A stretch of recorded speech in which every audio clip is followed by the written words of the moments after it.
Hey everybody, Dirili here. Thank you so much for joining me for another episode of Hakuoki, Kyoto Winds. We're along Toudou Heisuke's route. We just got him back from the guard, so I think we're heading to go check on him. You can just sit back, relax, and let me read you a story. I headed toward the quarters for the Fury Corps. Most of the Furies had been killed during Kazuma's attack, which left their quarters largely empty. The Fury Corps was frightening enough, but the thought of them disappearing was even more so. After all, I knew some of the Corps members well. Did you need something? Oh, Sanin. As you can see, the Fury Corps is hardly at its best. I can't imagine there's anything here for you. His words were understandably tight and cold.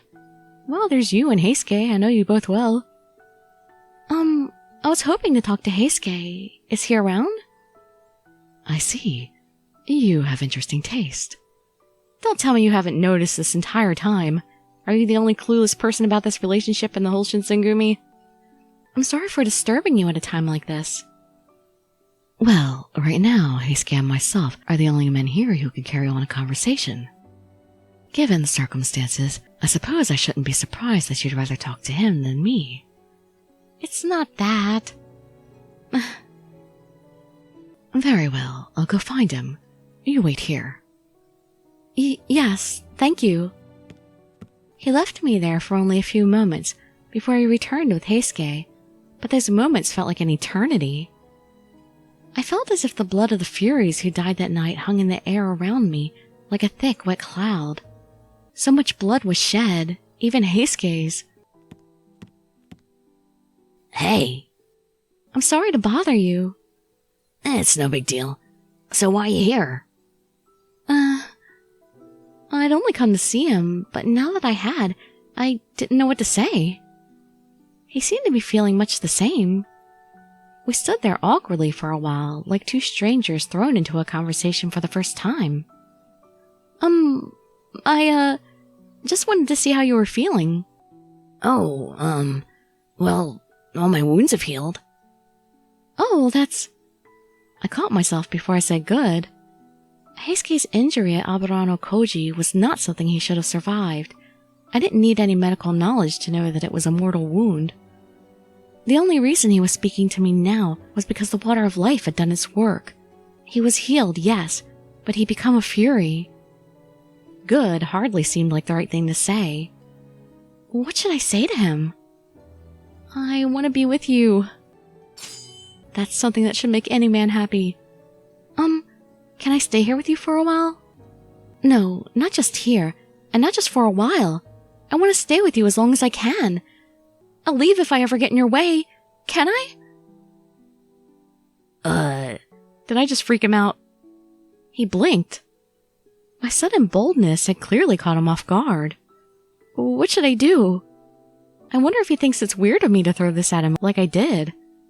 I have to say something.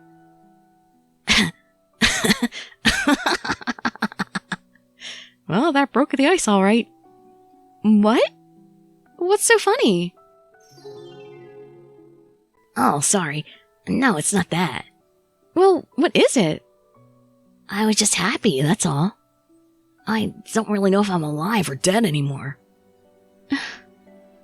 But even if I haven't got that figured out yet, I do know for sure that I'm different. Heisuke. My injuries are all healed, and I can do all the stuff I used to do. But my future seems a little bleak. I was kind of freaking out. All sorts of stuff just shaking around in my head, you know? After Heisuke said that, he looked at me in a bashful way. But talking to you really cheered me up. Really? Yeah, you're pretty amazing. Thanks. Oh, that's not really anything you should be thanking me for. Besides, you used to always cheer me up too. Yeah? Well, I think you cheered me up a little more. He laughed again. His face wasn't the face of a dead man. It was his. The Heisuke I remembered. Although I couldn't affirm the existence of Furies and the water of life, I was really happy to see him smile. Then, can I stay with you? Yeah, of course. Good. Oh, and not just for a little while, as long as I don't get in the way, right? I don't think I could ever think of you as being in the way. So go ahead and stick around as long as you like. Really? Yeah, I think that'd probably cheer me up the most. Thanks. Does that mean I'm going to be sleeping in the Fury's quarters from now on? What a relief. Even if he's a Fury, Heisuke is still the same Heisuke I knew. If I could help him even just a little bit, then I'd be happy. Is it skip time again? Yep, skipping. And I will stay here with my beloved Heisuke. Here we are, heading into chapter 5. So now we are entering Todo's exclusive route. December 1867. The imperial restoration shook Kyoto to its core. The shogun and his government suddenly found the ground giving way beneath their feet. Domains that had long opposed the shogunate began to gather in Kyoto, with the Satsuma at their head. Yoshinobu Tokugawa fled to Osaka, and was soon followed by more and more of his ministers and associates. The shogun had begun to withdraw from Kyoto, and the Shinsengumi followed. Our standing orders were to provide protection for Yoshinobu, who had taken up residence in Osaka Castle. For that reason, among others, our headquarters was moved to the Fushimi Magistrate's office, situated along a route between Kyoto and Osaka. The moon looked somehow different from the magistrate's office than it had from elsewhere in the city. What's going to happen to us? There was no one there to answer me. The rebel soldiers were growing more restless by the minute. It seemed that war was inevitable now. The only question was when. If one listened very carefully, it almost seemed as if one could hear the footsteps of war coming closer, closer. I hear them. Ah! There was no mistaking it. Those were footsteps. You're freaking yourself out, Chizuru. I turned around in panic, glancing nervously in the direction I'd heard the footsteps coming from. War? Is that you? Morning. Oh, thank God, you're not War. What's with that look? I struggled desperately to regain my composure. Oh, no, it's nothing. Morning? Did you just get up? Yeah, just a few minutes ago. I guess it isn't really morning, huh? It's weird though, you know? I get sleepy just before the sun comes up, and then as soon as it's dark, I wake up. His smile turned bitter for just the barest fraction of a second. Heisuke had been a Fury for 2 months, which meant he'd been sleeping during the day. I hadn't been able to see him as much, and I was beginning to get a little lonely. How are you feeling? Any changes? Nah, I feel normal. Like, really normal. And it doesn't feel like anything's changed, honestly. Hijika is the same hard-ass he always was, for instance. Shin and Sano keep harping on my case for being the same idiot after coming back to life, and when I tell them to shut up, all they do is laugh. I was pretty sure that was just their way of trying to tell him he was still the same Heisuke he had been before. When it looked like he might die, Harada and Nagakura were really worried. I had been there too, of course, but that was neither here nor there. Besides, there are a lot of people who think you are dead, and they're really sad about it. Oh, the guys from my unit, huh? Yeah, I wish I could tell them I'm actually still alive. Officially, Heisuke was dead, and his funeral had been well attended. He was clearly missed. I found myself wondering, if I were to die, would my father mourn me? Huh? What's the matter, Chizuru? You look down. Huh? Oh, I'm sure your family is worried too. My family? He frowned suddenly and looked at me for a moment before turning away. Had I said something I shouldn't have? I wonder if I had offended him in any way. Hey. What's the matter? You know how, when you came to Kyoto, you told us you were looking for your family? For Kodo, I mean. Yeah. What about it? Well, to tell the truth, I got a little jealous. I'm not really allowed to look for my parents. Not allowed? Do you mean that you can't find them? Guess I might as well tell you. You know there's Su domain in Ise, right? I think I've heard of it. Well, I don't blame you. It's pretty far from Edo. So that Su-domain is known as the Toudou domain. Wait, so it's a domain with the same last name as you? Oh, don't be dense. Yeah, my old man's the big guy. I don't know much about him, though. I'm just his bastard, I guess. Heisuke called him the big guy. I mean, if it's the name that's being used for the whole domain, maybe he's the feudal lord then? Anyway, he sends me some cash every month, so long as I don't go looking for him. Hush money, I guess. Don't go looking for him. I thought to myself how I would have felt if I were in his shoes. To have a father who'd send me money without even knowing what kind of person he is. Or to not be allowed to speak with him, let alone take time out of my life to see him. I couldn't imagine how I'd deal with it, yet Heisuke showed no sign of remorse or anger.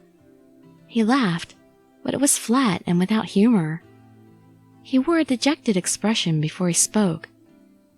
I was just an accident for him. So yeah, I don't think my parents would be sad to hear I died. Hell, the old man will probably throw a party. He doesn't have to waste his money keeping some brat quiet anymore. Heisuke, I felt I had to say something. You know that's not true.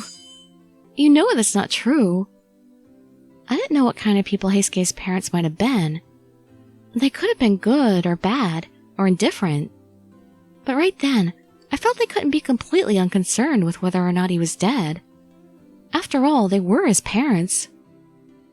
Maybe their circumstances meant they couldn't be with you as they'd like, but I'm sure your parents loved you very much.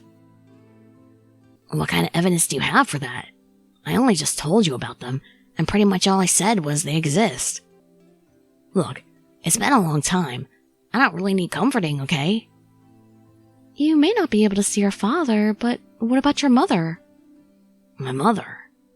I haven't seen her since running away from home back in Edo. I mean, she'd never even told me who my father was. To be fair to her, though, I was a kid back then, so I totally took everything out on her. Back in Edo, I used to help my father out by delivering babies at the local clinic, so I'm a little familiar with how it all works, but those women risk their lives giving birth. There are many mothers who sometimes even die after successfully giving birth.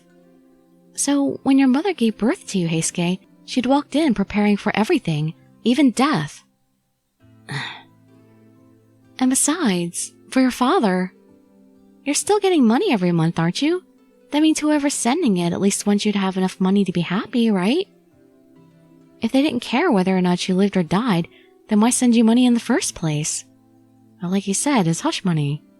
The theory I'd formed was that his parents wanted him but couldn't. They knew money was a poor substitute for a family.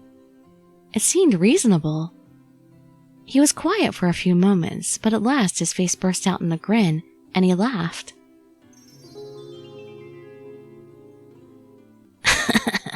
Man, people ever tell you you're way too optimistic? No! I mean, I don't think... What's so funny? Nothing.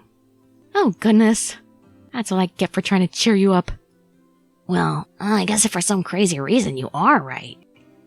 Maybe there is someone out there who's sad I'm dead. Then maybe someday you can tell them the truth. That you're alive.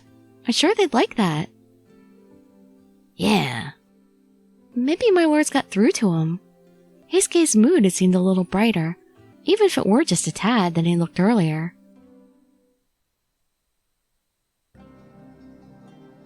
The new year came and went. It was January 3rd. Before we'd even had time to let the excitement of the new year soak in, war was upon us.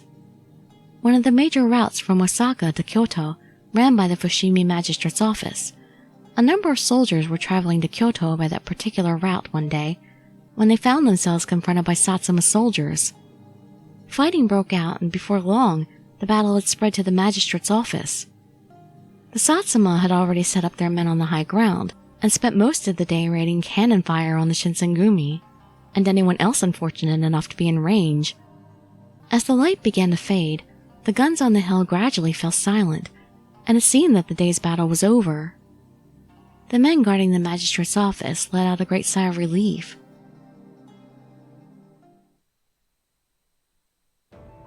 You still alive, Sano? Barely. I really thought we were done for. It was practically raining bullets and cannonballs for a while there. Bastards! They think they're so great just because they got the higher ground. Guns are for chumps, alright. A real man uses a sword. I'm with you on that. He spoke for everyone there. The bombardment had gone on all day with no respite, and the vaunted skill of the Shinsengumi meant little if they couldn't get close enough to their enemies to strike with a sword.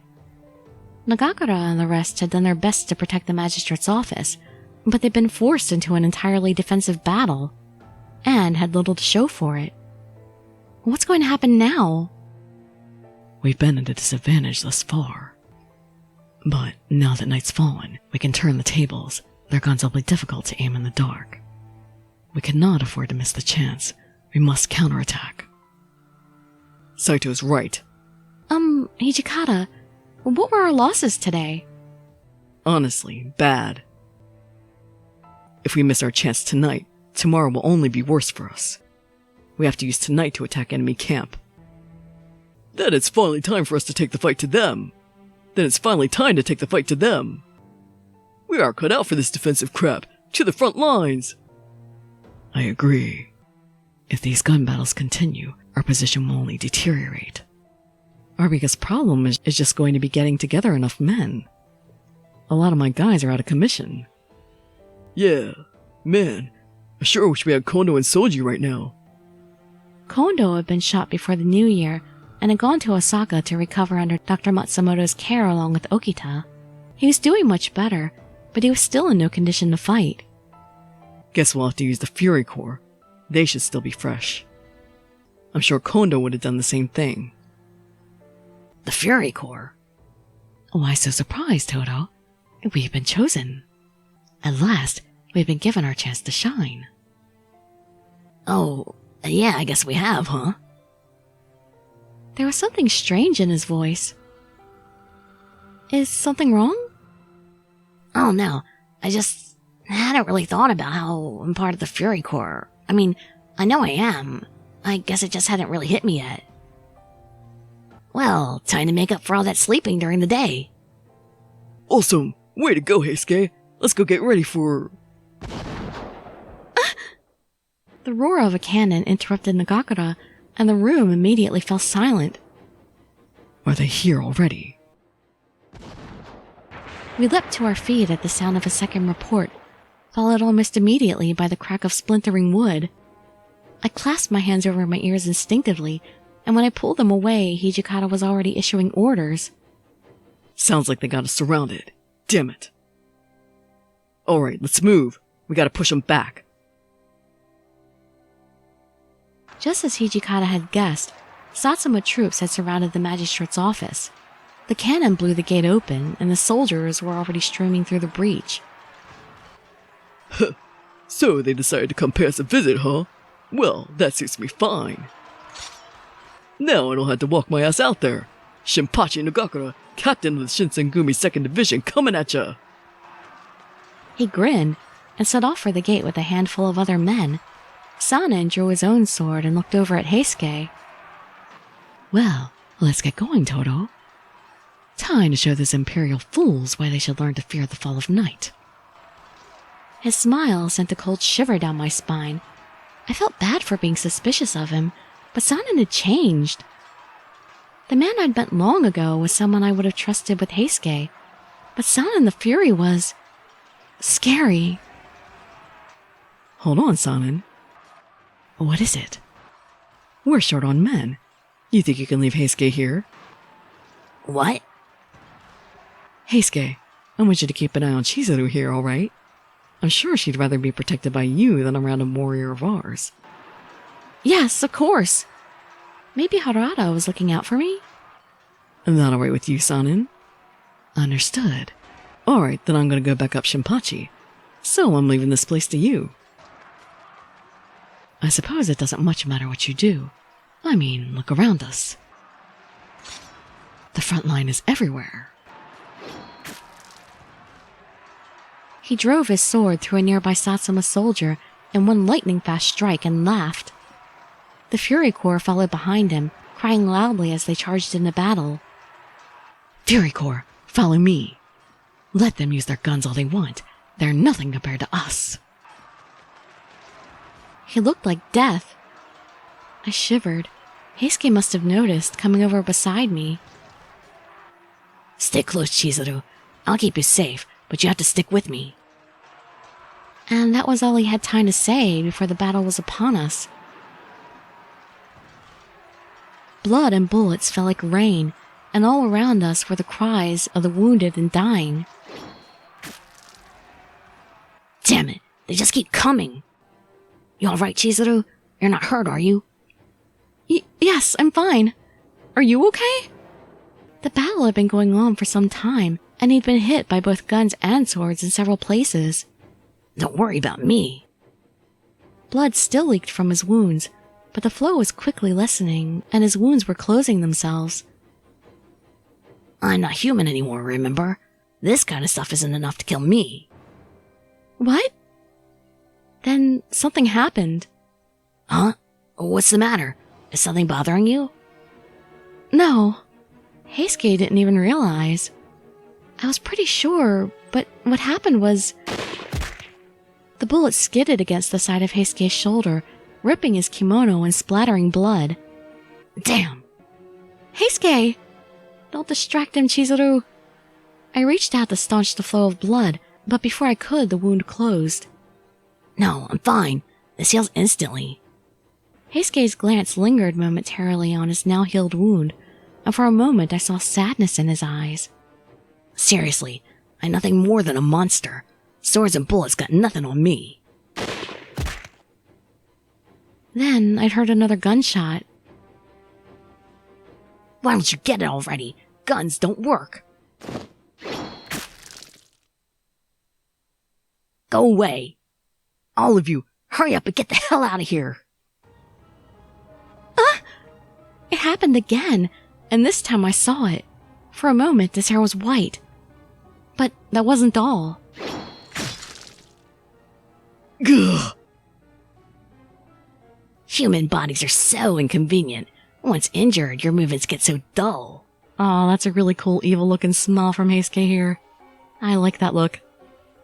Why then was a grin beginning to stretch its way across his face?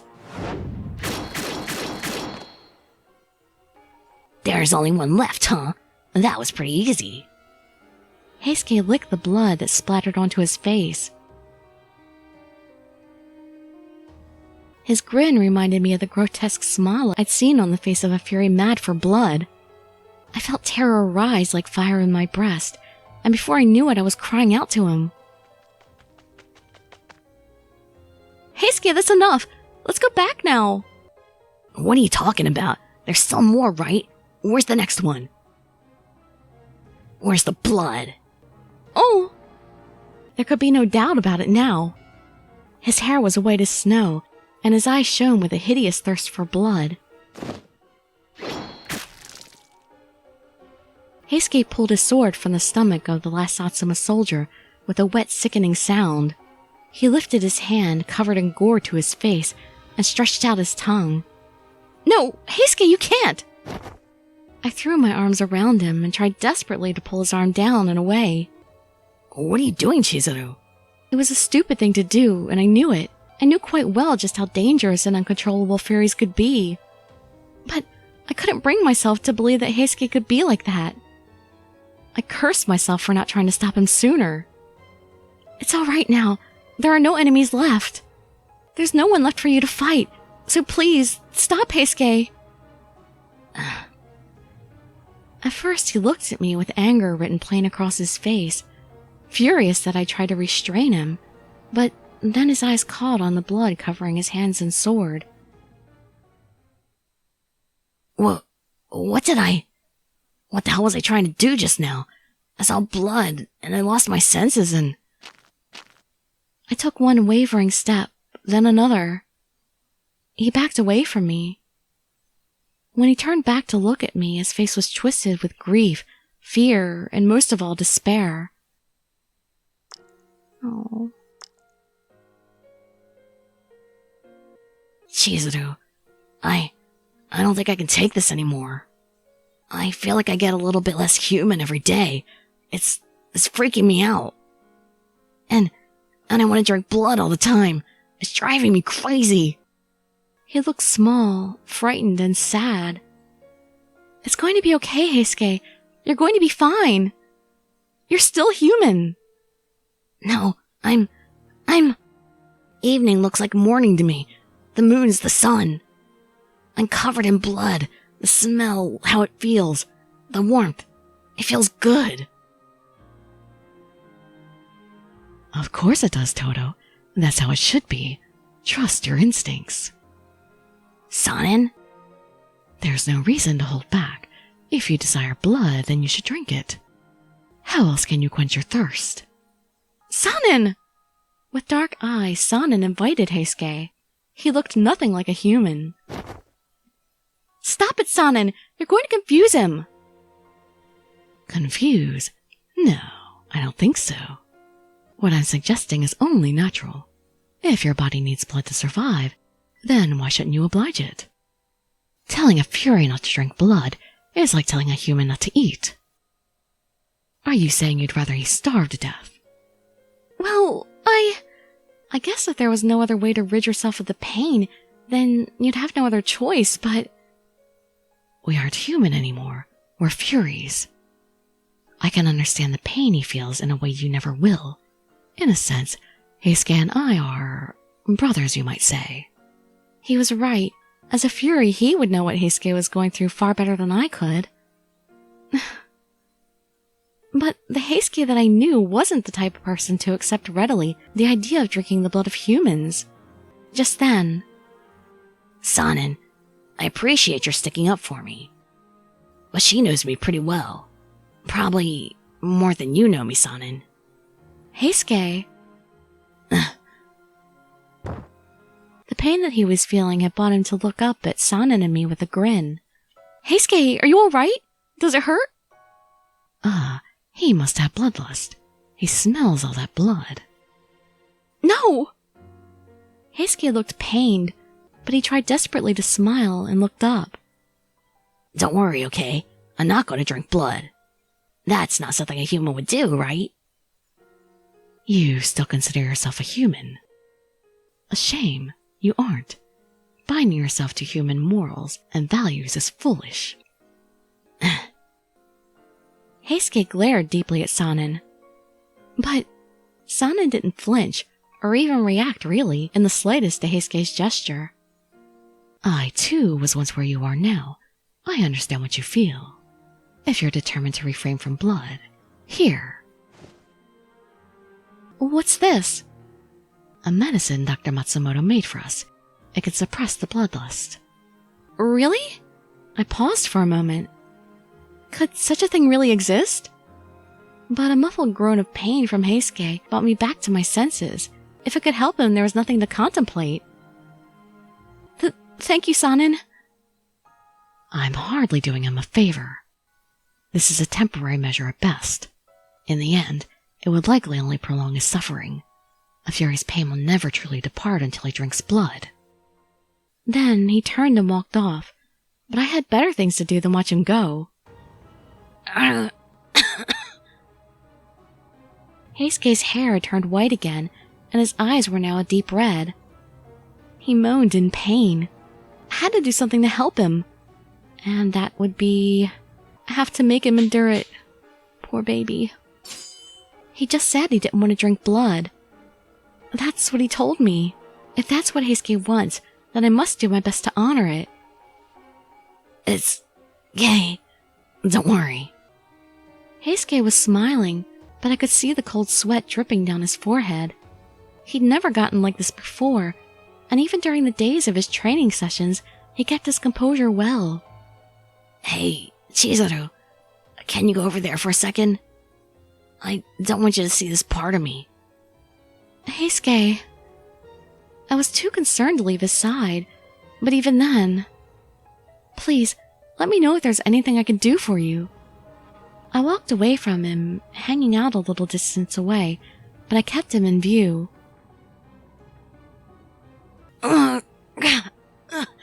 Damn it. Why does it hurt so much? I could hear his suffering from where I stood, and it filled me with sadness. Heisuke! Heisuke! It'll be alright, Chizuru. I won't lose to this. I bit my lip. Time passed, and I prayed for his bloodlust to pass. All I could pray for was his safety. Before long, the magistrate's office was in flames, and we were forced to retreat. Even that was nearly a failure as well. The Imperial Army's weapons were far more advanced than anything we'd seen before, and we didn't know how to counter them. Our retreat degenerated into chaos, and Heisuke and I found ourselves separated from the rest of the Shinsengumi. There was no way for us to know who else might have survived, but we both knew where those who had would go. Osaka Castle. Yoshinobu was there, as well as Kondo. What other destination could there be? So off we go. Heisuke and I chose to go through the forest, and thereby avoid the Imperial Army, but it was January, and the forest was dark and cold. Are you doing alright, Chizuru? I'm fine. I had done my best not to cause any more worry for Heisuke, but it was a cold January, and there was no light out, and we were surrounded by a freezing forest. We almost seemed imprisoned by the trees. All was still, and the only things moving were me and Heisuke, paving the way ahead of me. Usually I'd pick an easier path to walk, but we can't afford for the Satsuma Choshu troops to find us, so hang in there. I'm fine. Don't worry about me. How about you, Heisuke? Are you okay? You've been walking a lot too. Of course I'm okay. I'm a city boy at heart, but the forest ain't too bad either. No. I mean, your fury thing. He'd been taken by the bloodlust during the battle at the magistrate's office, but since then he'd seemed fine. Still, there was no guarantee that it wouldn't happen again. In fact, it was very likely that it would, and that worried me. He must have felt my eyes on him, because he sighed and lowered his sword from hacking away the underbrush. I don't want blood. I was just thinking about Sanin. Sanin? He'd become a fury long before Heisuke, so he'd been dealing with the bloodlust much longer. How was he coping with it? Heisuke turned and looked at me, and I could see the very same thoughts were going through his head. He leaned closer to me and spoke in a whisper, as if he were afraid someone might be listening. I think Sanin's been drinking blood. I think that on the nights he goes out on patrol with the Fury Corps, he drinks blood from the men they kill. What? Don't you think that's a little far-fetched? Well, remember the Fury Corps got into fights, and their victims always seem to have more sword cuts than they should have. I think that was them trying to cover up what they were doing. Oh, no. There was no denying that his argument made sense. I knew that there was something more to what Heisuke was saying, that he knew something, but I didn't want to believe it. I had only met and known Sanin for what I'd seen of him since first living with the Shinsengumi. And perhaps more importantly, I knew just how much the Shinsengumi captains trusted him. I'm a Fury. Now I understand. If nobody was there to stop me, there's a good chance I'd end up doing the same thing as well.